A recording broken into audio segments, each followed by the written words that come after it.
대한민국을 향한 청기누설 3가지. 첫 번째 청기누설을 소개하겠다. 청후 지창용 박사께서 김영삼 대통령 시절 다음과 같은 예언을 했다고 한다.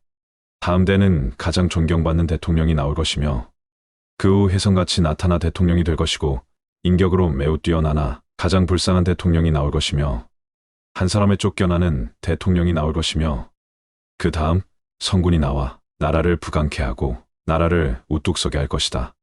지창용 박사께서는 박정희 시절 풍수지리 국지사로 용산 이전의 청와대, 즉 파란 지붕의 건물 위치를 하나하나 지정해 주었다 한다. 2003년에 작고하셨지만 그의 예언이 어느 정도 들어맞게 되면서 다시금 회자되어 첫 번째로 소개하였다. 여기에서 가장 존경받는 대통령으로 김대중 전 대통령을 말한 것이며 가장 불쌍한 대통령은 노무현 전 대통령을 뜻한다는 글이 있다. 그러고 보면 김대중 전 대통령은 그 시절 나름 존경을 많이 받았던 것 같다. 그래서 노벨 평화상까지 받지 않았던가. 물론 대통령직에서 물러난 후 그의 평가는 국민들의 몫이었지만 돌이켜보면 지금까지의 역대 대통령 중에서는 그나마 가장 존경받았다고 할 수 있을 것 같다. 그리고 그 후 혜성같이 나타나 대통령이 될 것이고 인격으로 매우 뛰어나나 가장 불쌍한 대통령이 나올 것이며 이 부분도 아마도 노무현 전 대통령을 두고 한 예언이 아니었을까 싶다. 그 시절을 기억하는 분들이라면 누가 감히 노무현 전 대통령이 대한민국의 대통령이 될 것이라 생각이나 했을까? 어느 날 말 그대로 갑툭튀에서 들불처럼 전 국민이 그를 향한 응원과 지지로 대통령으로 선출하지 않았던가 말이다. 그러나 안타깝게도 역대 전 대통령 중에서 자살을 한 대통령으로 역사에 남겨진 것을 보면 노무현 전 대통령을 두고 가장 불쌍한 대통령이라고 해도 부인할 사람은 거의 없을 듯 싶다. 개인적으로 이 영상을 준비하면서 한 사람에 쫓겨나는 대통령이 나올 것이며 이 부분에서 소름이 돋았다. 분명히는 박근혜 전 대통령일 테니 말이다. 너무 놀랍지 않은가 말이다. 그 후 그 다음 성군이 나와 나라를 부강케 하고 나라를 우뚝 서게 할 것이다. 글쎄 이 부분에서는 찬반 논란이 많을지도 모르겠다. 하지만 개인적으로는 문재인 전 대통령 시기가 그나마 대한민국이 코로나라는 전염병을 계기로 세계적으로 스포트라이트를 받기 시작했고 세계적으로 핫이슈가 넘쳐났던 시기임에는 틀림이 없었기 때문이다. 쉽게 말해 한류의 꽃을 활짝 피운 시기일 테니 말이다. 혹자는 그 후 그 다음 성군이 나와 나라를 부강케 하고 나라를 우뚝 서게 할 것이다.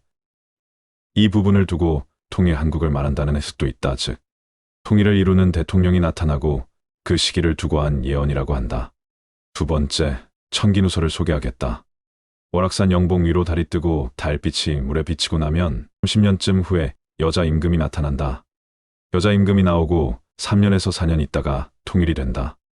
이는 유명한 탄어 스님의 예언이다. 1970년대에는 월악산 주변에 강이나 호수가 없었기 때문에 이해할 수 없는 예언이었지만 훗날 충주댐이 완성되면서 실현되었고 그 후 30년이 지나 여자 임금, 즉 여자 대통령이 나온다는 예언까지는 이루어진 듯하다. 그러나 통일이 아직인 점이 문제인 듯하다. 이 예언은 2015년 1월 5일 조용원 교수의 글을 통해 알려지게 된다. 박근혜 재임 기간에 통일이 된다라는 희망으로 전 국민은 간절하게 지켜봤지만 안타깝게도 임기도 못 채우고 앞서 지창용 박사께서 예언하셨던 것처럼 쫓겨나는 대통령이 되고 말았다. 그래서 말이 많았다고 한다. 탄어 스님의 예언이 틀렸다부터 해석이 잘못되었다까지. 결국 새롭게 나온 해석을 소개하자면 이 예언의 핵심이 나오고라는 말에 있다고 한다. 그동안 많은 사람들이 여자 임금이 나오고를 여자 대통령이 되고로 해석했지만 여기에서 나오고는 청와대에서 쫓겨나고로 해석해야 옳다는 것이다. 과연 어떤 해석이 맞을까? 또 다른 해석으로는 북한의 김주애가 북한의 김정은의 뒤를 잇게 되면 적통 여자 임금이라는 해석을 내놓았다. 그래서 김주애가 여자 임금이 되고 난 후 3년에서 4년 뒤 통일 한국이 될 것이라고 했다.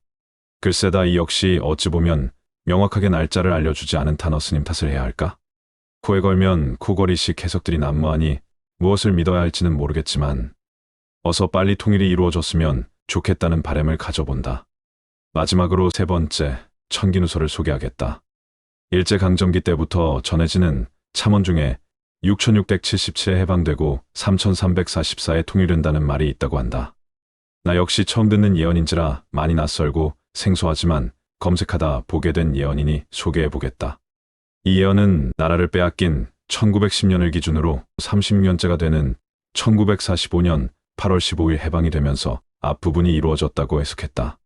처음에는 무슨 뜻인지 이해를 하지 못했는데 주석을 살펴보니 6 곱하기 6을 하면 36이 되는데 이는 6677의 앞자리인 66의 두 자리를 뜻한다고 한다. 곧 다시 말해 6 곱하기 6을 하면 36이 되는데 이는 1910년을 기준으로 36년이 흐른 뒤 해방이 된다는 것이었다.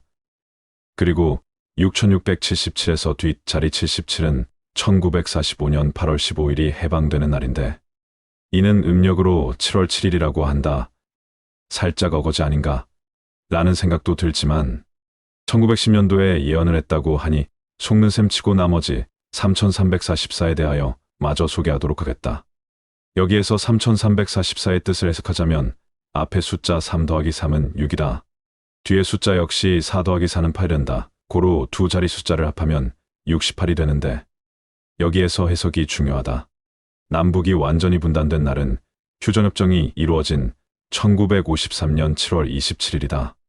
그날을 기준으로 68년을 더하게 되면 2020년에 통일이 된다는 해석이다. 결국 이 예언은 틀린 예언으로 앞으로는 예언 목록에서 가차없이 삭제해야 할 듯하다.